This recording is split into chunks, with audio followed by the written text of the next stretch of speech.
I think the hardest job of casting, or the most difficult time we had in casting the show, Dark Shadows, was casting the part of Barnabas for some reason. I don't think anybody quite knew what Barnabas was supposed to look like. You can imagine what any number of characters. They're going to be a pretty blonde girl or a brunette or a little boy, but what does a vampire look like? How do we create a vampire? So the casting, we read people over and over, and casting director sent in lots of people. And the day we had been written in, the day was getting closer when we were absolutely going to need the character. And we need the portrait. So we thought, well, the thing we should do is paint the portrait all except for the face. And so I got all gussied up with the costumes and the rings and the little curly, funny little hair. And I sat and posed, and I was photograph, but the photograph then was up in the scene shop. They did the portrait with just a blank for the face. And truly, at the last minute, Jonathan Frid turned up. And the thing about Jonathan, he was going through another Yale drama school graduate. He was going through a process of having a lot of oral dental work done. And he had just completed one section, and I think the upper part of his mouth had been handled, and he was going to go into the next part the following week. We said, you can't do anything, you've got to take this part. So he did. He agreed to take the part, and he looked great. And so he had this strange little overbite, sort of, and it really looked absolutely wonderful. And his dentist, I guess he's the one that made the fangs for Barnabas.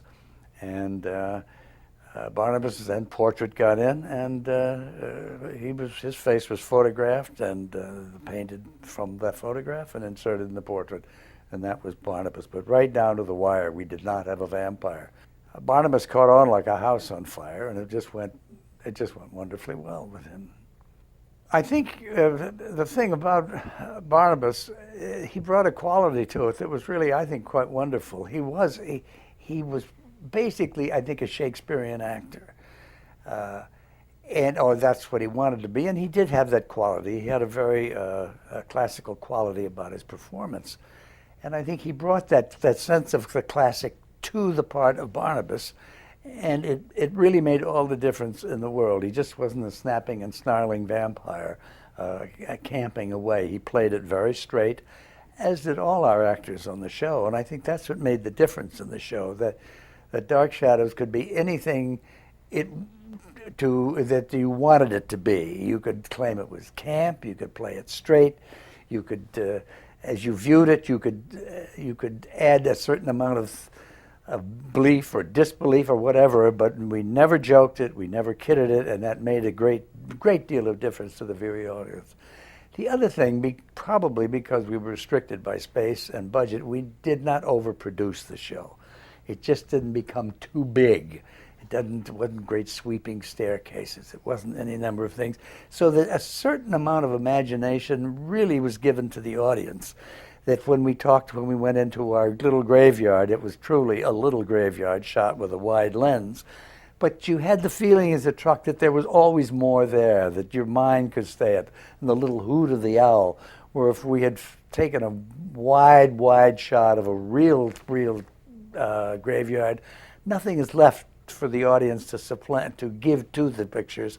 And I think it made all the difference. This is a little in hindsight, but looking back on it, I think it made all the difference in the world, because you could bring something to it, a little bit of the radio thing, but transfer it into rather a limited budget and a small amount of space. And of course, a lot of good acting.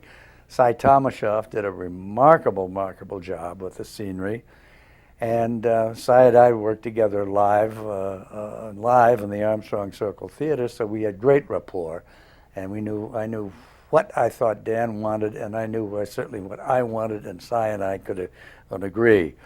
A lot of it, since it was unique and I use it loosely, as soap opera, you just really had to anticipate. There was no kitchen for people to sit down and have their last cup of coffee, or the living room for them just to chat about the relationships of Uncle George and the new girl next door and the rest of that stuff. So we really had to create a whole village about the Collins family. The special effects, very often, mostly I would say, Dan worked very closely with the writers, but I would get a call from the writer, from Sam or Gordon, and they'd say, can we do such and so, or do you think we can do such and so? And generally I'd say yes, because a lot of that stuff I designed or drew up. I am an artist, so I did a lot of storyboards for special effects for the show. If we had to have a sense of reversed images, we sometimes, because the tape or the techniques of television at that time were a little primitive, so we would have to create a whole set in reverse so that you had the feeling you were seeing it or walking through the mirror into the set. But the candles and the doors and the lights and everything had to match, but in reverse, as though it was a mirror. So we worked very well, and I would do a storyboard for Jake and for the director. And it wasn't that this is the way it had to be done, but it became a point of departure, so that we weren't floundering around.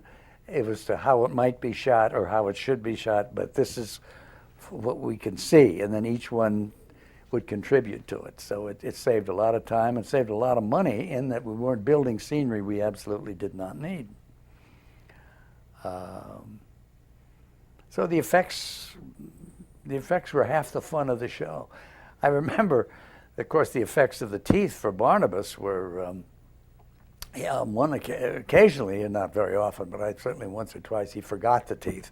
So when the time came in the moment of the set for him to open his mouth, then we would fade out, and the fangs were supposed to be there. There were no fangs. He didn't have them, and we couldn't stop. We did, because it was quasi-live. We were taping, but we did not have the pleasure or the ease of editing tape. So once we started, you could do butt editing, but you couldn't do really pickups and inserts and things like that. So so I had a sign printed on the stairways that went down to the studio that always said, "Don't forget your fangs." And I still have that sign hanging around the apartment today. On a couple of occasions, he got the teeth in wrong. Generally, you cut away just in time for Barnabas to slip his fangs in, cut them in crooked, and when he crunched, you could hear them snap or break on the audio, but we never, and you couldn't cut back to the vampire doing his nasty. The effects of cats and the rest of it we all worked in. The sound effects were created, had a lot to do with it. Cobert's music. We had a wonderful sound effect man who came with the ideas for imagination. He would get a Chinese glass tinkling bells and just hold them up, and that would create the whole mood. And he was really a wonderful, wonderful man. He's long since gone to his maker, but Ed Blaney was his name, and just a first-class guy, and his effects and his sounds and audio and changing levels and pitches, and Jake Lupatkin, the TD, was wonderful. We just had a great, great, great group. Ramsey Mosteller as a costume had a long history of theater costumes and was wonderfully inventive. Again, our budgets were not great, but she could go into a costume house and pick certain things. I mean, her thought of Barnabas having a ring on the finger and the kind of a cape he would wear, the Inverness cape, where the cape was over the shoulders, but it was really an overcoat. And the cane was her idea with the wolf. And it was just, by fortune, a wonderful, wonderful group of creative people with Gordon writing and Sam. And, it was an absolutely high point in my television career, I must say.